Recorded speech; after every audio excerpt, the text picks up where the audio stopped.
Assalamualaikum warahmatullahi wabarakatuh. Salam sejahtera dan salam cinta damai.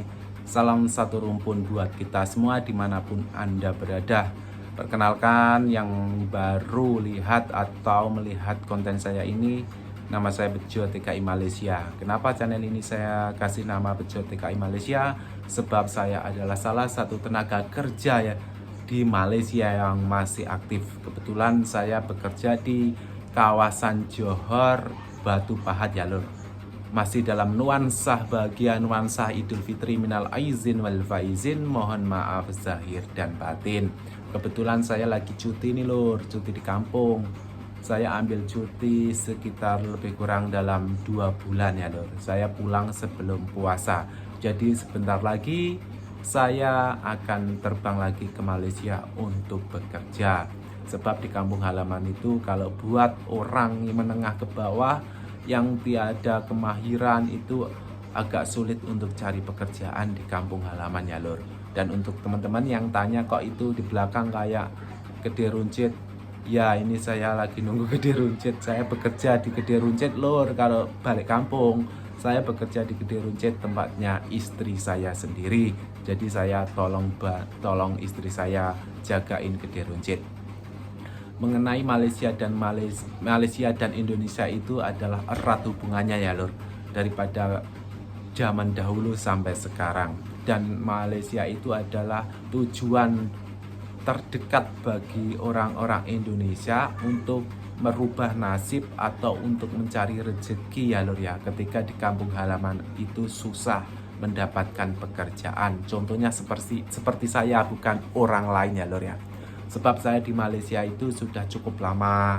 Daripada 2006 saya mulai bekerja di Malaysia hingga sekarang. Tapi saya jenis orang yang sering balik kampung lur. Sebab saya ada anak istri di kampung halaman. Dan ada yang bertanya, "Bang, kenapa istrinya kok tidak diajak bekerja di Malaysia lagi?" Intinya saya sudah ada anak ya lur ya, sudah ada anak. Dulu memang istri saya pun ikut kerja di Malaysia waktu mula-mula pengantin baru. Bahkan kami dipertemukan itu di Malaysia ya lur ya. Saya dan istri saya itu kenalnya di Malaysia dan akhirnya kami menikah. Setelah menikah itu istri saya itu pun saya ajak kerja di Malaysia. Tapi kebetulan Allah bagi amanah, bagi rezeki, istri saya mengandung. Nah, mengandung itu anak yang pertama itu usia 7 bulan baru saya antar balik kampung ya lur ya. Hingga sekarang sudah tidak bekerja lagi ke Malaysia. Dan alhamdulillah anak saya sudah 2 lur. Yang pertama itu namanya Muhammad Hafiz, yang kedua Fajar Al-Furqon, baru berusia 1,5 tahun. Fajar Al-Furqon itu ngandungnya waktu pandemi kemarin lor. Sebab saya cuti balik kampung pandemi, tak boleh masuk lagi ke Malaysia sekitar hampir 2 tahunan ya lor ya. Jadi saya vakum di kampung halaman. Untuk bagi saya sendiri Malaysia itu adalah ladang rezeki atau periuk nasi saya ya lor. Sebab di sana itu sudah kayak mengakar umbi ya. Dari segi budaya, keadaan itu sudah seperti kampung saya sendiri.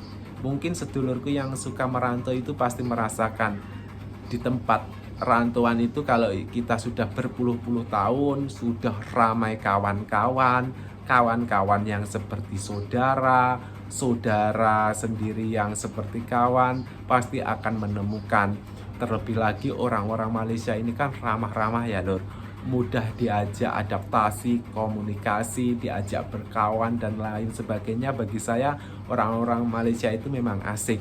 Jadi memang di Malaysia itu saya memang sudah tidak pernah merasakan seperti di negara orang.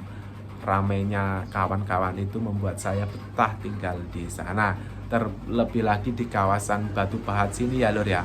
Di kawasan Batu Pahat itu ramai yang berketurunan, maksudnya itu dulunya daripada Indonesia. Di kawasan Batu Pahat itu ramai yang berdarahkan Jawa. Jadi keseharian di sana pun saya hampir menggunakan bahasa Jawa terus, kecuali dengan anak-anak muda yang zaman sekarang. Mereka tahu kalau misalkan saya berbicara Jawa itu tahu, tapi mungkin untuk mengungkapkan aja agak kesulitan. Tapi memang bukan bukan ramai yang tidak pandai ngomong cakap Jawa, tapi ramai juga yang pandai. Untuk generasi-generasi yang sekarang mungkin kebanyakan memang menggunakan bahasa Melayu. Di kawasan Malaysia itu, apalagi untuk yang kawasan perkebunan itu memang banyak sekali peluang-peluang pekerjaan ya Lur ya. Contohnya seperti di perkebunan nanas, yang tempat saya kerja itu, di perkebunan sawit, ada lagi di perkebunan sayur, nasri atau bunga, dan lain sebagainya. Apalagi yang pandai membuat binaan atau bangunan yang bisa disebutkan ripeh-ripeh, itu memang banyak sekali peluang ya Lur ya. Sebab ketika saya balik kampung dan ada saudara yang mau ikut ke sana, memang kerjaan itu tidak ada habisnya ya Lur ya. Sebab kita sudah ramai kawan dan ramai partner, untuk pekerjaan itu mudah didapat. Dan untuk gajinya memang untuk saat ini saya akui sudah cukup lumayan. Kenapa saya bilang kok cukup lumayan? Intinya kalau kita bekerja itu cukup untuk menyarah hidup keluarga kita di kampung, tiap-tiap bulan bisa antar duit untuk keluarga dan untuk kebutuhan kita sendiri di Malaysia, dan ada lagi bakinya untuk kita simpan. Itulah saya mengatakan cukup lumayan. Saya tidak pernah berharap atau memimpikan gaji yang sangat gede seperti kerja di negara-negara lain, contohnya di Australia, Korea, Jepang, dan lain sebagainya. Tidak. Bagi saya, kalau ada sedikit yang sudah bisa ditabung, itu sudah saya syukuri, alhamdulillah. Lagipun untuk ke Malaysia itu kan sangat mudah dan dekat, tidak memerlukan waktu lama dan prosesnya sangat mudah.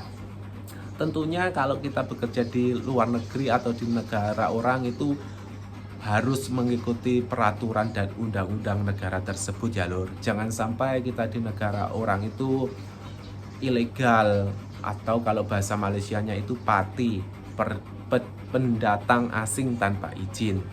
Mungkin kalau memang ada pendatang asing tanpa izin itu, kalau menurut saya ya, itu banyak alasan. Sebab pastinya jujur dalam hati itu memang tidaklah mau mereka menjadi pati ya Lur ya. Mungkin di awal mau berangkat ke Malaysia mereka ramai yang resmi. Maksudnya resmi itu kita mengurus di agensi. Agensi adalah penyalur tenaga kerja yang menyalurkan kita yang mau ke luar negeri, mencarikan kerja kita di luar negeri sana dan menguruskan dari paspor sampai perjalanan gitu ya Lur ya. Tapi terkadang kan gaji yang dijanjikan oleh agensi tersebut tidak sesuai. Jika kita sudah sampai di Malaysia, itu gajinya terkadang tidak sesuai, dan ramai saudara-saudara kita yang memilih kabur atau lari majikan untuk mencari gaji yang lebih baik. Sebab apa?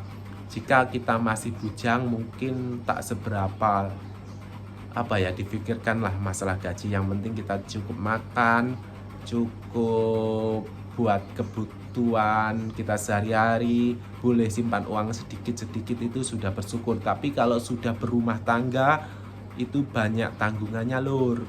Contohnya seperti saya, harus tiap-tiap bulan kirim uang buat anak istri, buat keluarga, belum lagi buat keperluan saya di Malaysia sendiri. Kalau memang gajinya tidak lebih, terus mana yang akan disimpan gitu ya Lur.